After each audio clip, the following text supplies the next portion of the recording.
What's up, everyone? It is Night Dazed, or you can also call me Mr. Dark 510 if you want to check out some FNAF videos on my second channel.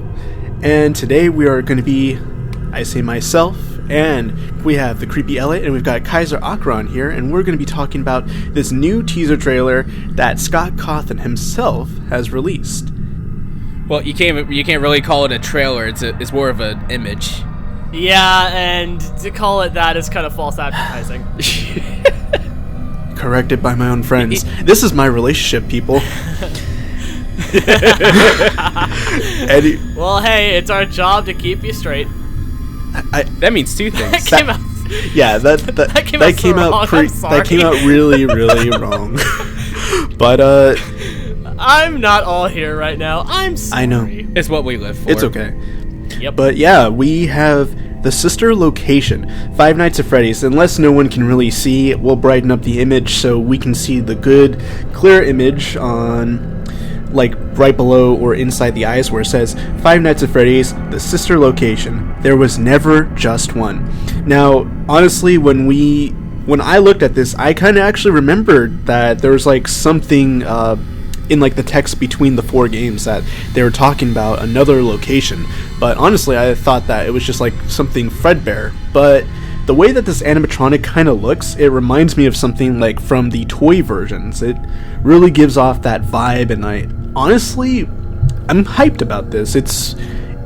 It gives me that first feeling when the FNAF 2 game was coming out. Like, it's creepy, it looks like it came out of a child's nightmare or something that you would look at in the dark, and now it's coming to life.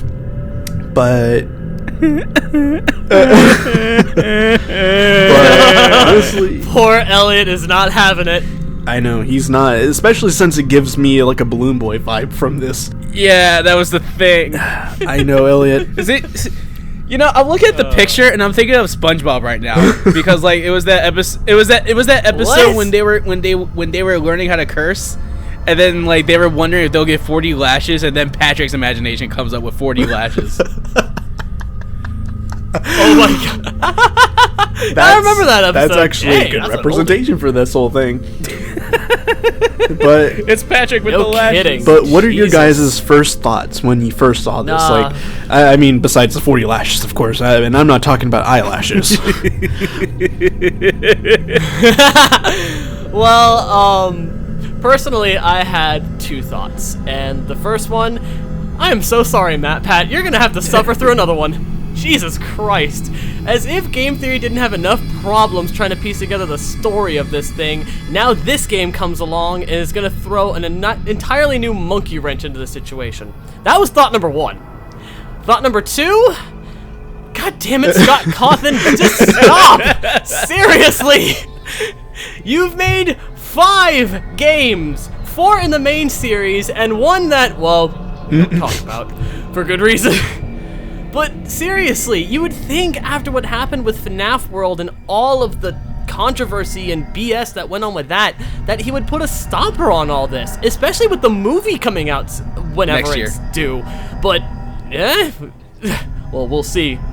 Considering development hell is something that could happen, and we haven't really heard much about it.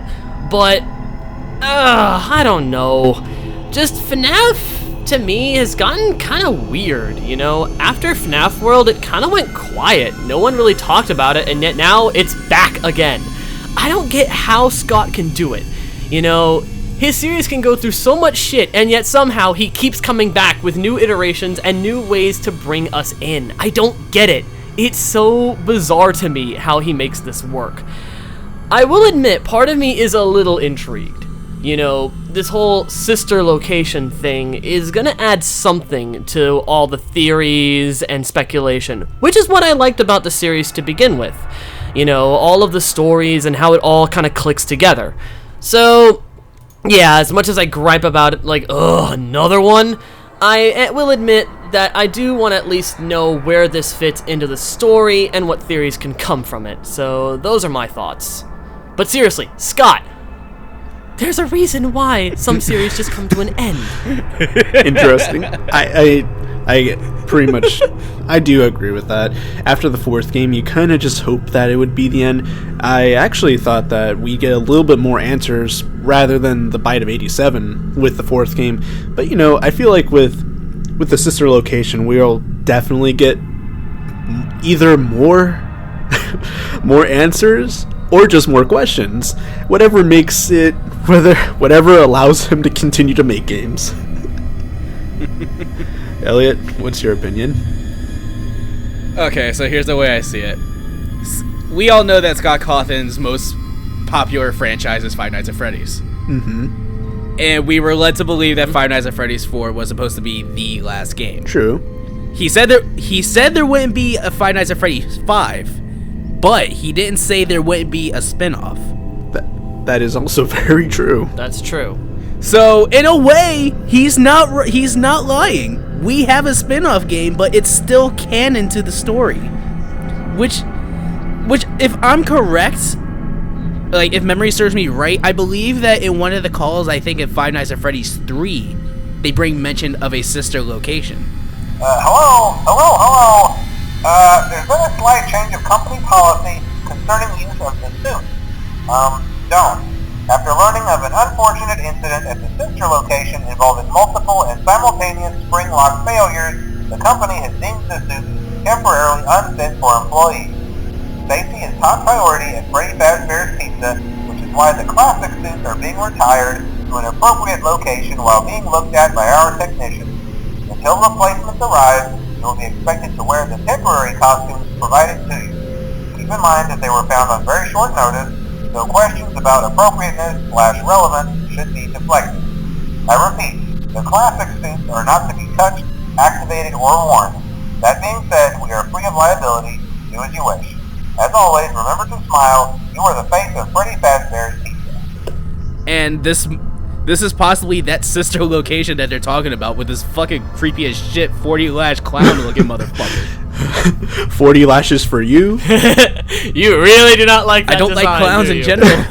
No, I'm just thinking Scott Cawthon giving 40 lashes to every animatronic. 40 lashes for you, 40 lashes for you. No, he's giving 40 lashes to everyone who buys the game. Here's the thing, he's a Christian. So Scott Cawthon is basically a lash fashion designer. He wants all his animatronics to feel beautiful inside and outside. Like, the other thing, I want to get to the story real quick. I was actually discussing this with my girlfriend. We were trying to determine if this is definitely going to be part of the lore. But it has a different animatronic. That was the main point. But usually a sister location can have different things that would be a part of the main franchise. And in this case, it's this. So that would have to mean that this is definitely part of the Five Nights at Freddy's lore. But that still kind of raises more questions. What is it about these animatronics that are causing them to kill us? It's not the main four that we're worrying about this time. We have completely new animatronics, probably. That's kind of true. With the other animatronics, they were children that got killed, stuffed in the animatronics, and then they went on a rampage for revenge to find the purple man who killed them. But what caused these new animatronics to go on a rampage? Because in the second game, from my understanding, the toy versions, they wanted to kill. Well, they didn't want to kill. They wanted to make sure that the restaurant. How do I put this? They had like a built-in. They wanted to make it safe. They wanted to make it safe, but they also. Basically, they were just following They had a their programming that had them wanting to protect children, but to also be aware of like offenders for some reason. You know, like someone that was considered a threat. So that led a lot of people. Because they had that kind of technology in the 80s.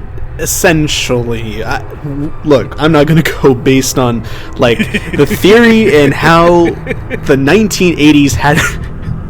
Meanwhile, in a parallel universe where we have more advanced technology in the 80s than we do in the 2000s. I'm not going to go into like detail on like how the 1980s had all this technology to do this. That is to be said for another conversation.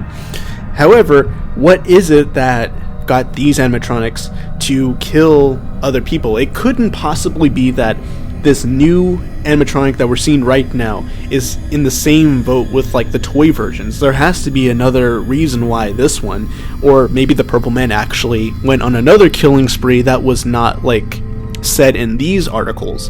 What if he killed someone or like multiple other children at a different location, but it's like somewhere else that the newspapers didn't reach in like the Fazbear Entertainment, you know, like Freddy Fazbear's Pizza. I guess for that little location, they only told people, you know, in the news articles, oh, that these children got killed. But what if somewhere else, where news is being broadcasted somewhere else, is said that these other children got killed mysteriously as well?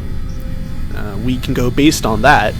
But knowing Scott Cawthon, he's gonna get us more into this story, and we're all gonna get huddled up together and try to solve and crack the case that Scott Cawthon has for all of us. Because what is inside that box? We really don't know, but clearly enough, he says that we can discover the key that's in the 4th game, but unfortunately, we're all not smart enough to figure that out for ourselves. I think the way I see it is that Scott's is still going to make Five Nights at Freddy's games, but he's probably going to be making a new line of games that are still going to be canon and in between each game. So it's more like lore building, essentially. Pretty much. That's pretty much what it seems like he's doing. If he's going to end up making more games that are part of the FNAF world, then we're definitely getting more things going into the lore. Well, like either some questions will be answered or more questions will be created. Thing is, we won't know. Also, good FNAF World reference, by the way. I wasn't even making. I didn't even think that shit. I didn't even notice. I'm sorry. It's just my brain clicks weird shit like that. So I'm sorry. Carry on. But we both decide to speak at the same time. I will let Elliot speak. But like I said, if he's probably gonna end up making a new line of games, and they're definitely gonna have to be connected. But if he is to make a new line of games, that means he'll have to figure out different ways of changing the gameplay, like he usually does in the main series. That's pretty true, which he's been able to do within the first 4 games, and then FNAF World. But we don't talk about FNAF. But he updated it twice. That doesn't help its case, Elliot. No, like if you launch something and it has a bad start, the first impression is always important, as they say. And but let me just say this: a lot of people have been they've been inspired by Scott Cawthon, how he's made like all the FNAF series so good, and you know, after so many people have like made their own like parodies or like spin-offs for the game, I'm assuming he's like came up with his own like idea of what to do, like first person version of FNAF. You've got, you know, the point and click, you've got whole different scenarios and like places that all these FNAF versions are going to be located in. I'm sure he's done something to make this, the sister location, just as interesting compared, because let's be honest, if we don't speak of FNAF World, but considering that we had 4 different locations that were all connected within one story, the sister location, it's going to be connected to the story, but I'm assuming it's going to have like its own little story to go along with it, not really connecting towards the FNAF series like the original, but this one will be its own.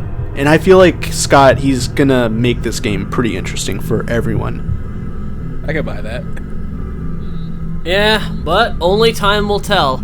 Usually when the trailer gets released is when people really start to freak out. With just this teaser image, we can't go on much. So maybe once a trailer comes out, we can get more of an in-depth opinion on this. But for what it's worth, this definitely does have something going for it. And hopefully it'll be good.